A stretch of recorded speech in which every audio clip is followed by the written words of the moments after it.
Now, you just mentioned talent acquisition. I want to ask really quickly before you get on to the rest. In the US, we're having a problem called the Great Resignation. Very hard to hire people out of curiosity. And this has nothing to do with Waymaker in general, but is it the same type of employment market in Australia as well, too? Yeah, we see similar trends. It's not as pronounced in Australia as it is in the US. Uh, we've just got a different labour market here in Australia, and but yeah, we are seeing a significant shift in people choosing to go, I don't want that life I had before the pandemic. We've seen a massive population movement out of the major cities into the regional areas. So for the first 200 years of Australia's existence, the first 100 years, everybody was out. I was going to say the Great Outback with an Aussie accent, but I'm like, no, I don't want to insult him. So we'll just leave that for people's imaginations. But no, that's great. I don't get to talk to people from Australia every day. I think we've had Australians on the show, just that they live in the United States. We've had someone from New Zealand on the show as well, too. So we get people from your region of the world that actually listen and watch this podcast. But, you're the first person I've gotten to speak to since the Great Resignation. And I was wondering if, how global this phenomenon is, because I know it's happening in Canada. I know it's in the US. So I know in Europe, I've heard of it. It's global. And the greatest shift here in Australia has been in people choosing to move. So we've seen property prices in regions go up 30, 40, 50%. We've seen massive amounts of people move out of Sydney and Melbourne, move north to places like where we are, which is a bit like Miami. It's a coastal region. And we call it the Zoom boom here in Australia. You probably have a similar term.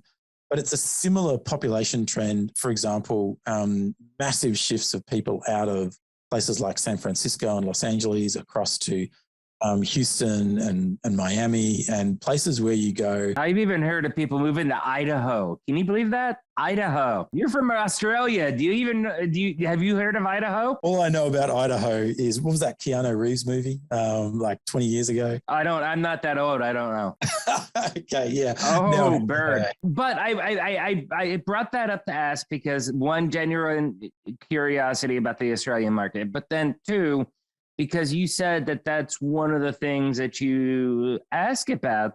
So with what's going on with the Australia's version of the Great Resignation, or even the US's, if you have a US-based client, is that something that factors into your software? Because it sounds like to me what you have is a kind of like a business intelligence type platform that's helping companies turn raw data, information, trends, and statistics into useful knowledge that will allow them to make decisions off, hard data and stats instead of just a gut feeling. Is that accurate? Yeah, pretty much. So question 6 in our 7 questions relates to employee experience. And question 6 is, what is our employee experience? So what is it?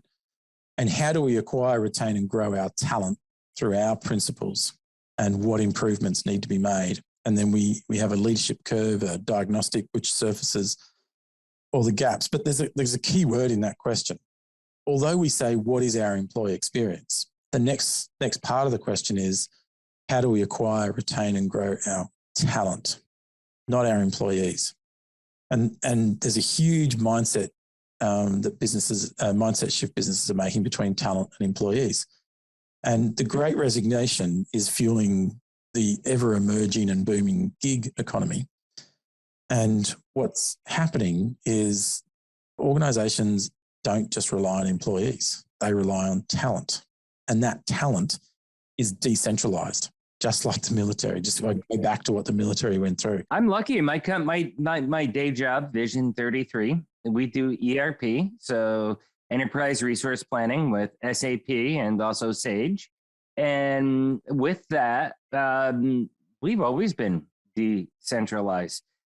Day one, because I used to work sales Los Angeles. They moved me to Philly to take over the Northeast, and our viewers and listeners know this story. But it got promoted to run our Northeast region and also the East Coast for Sage Intact. But bottom line is that we don't have any office out here. We have never had an office out here.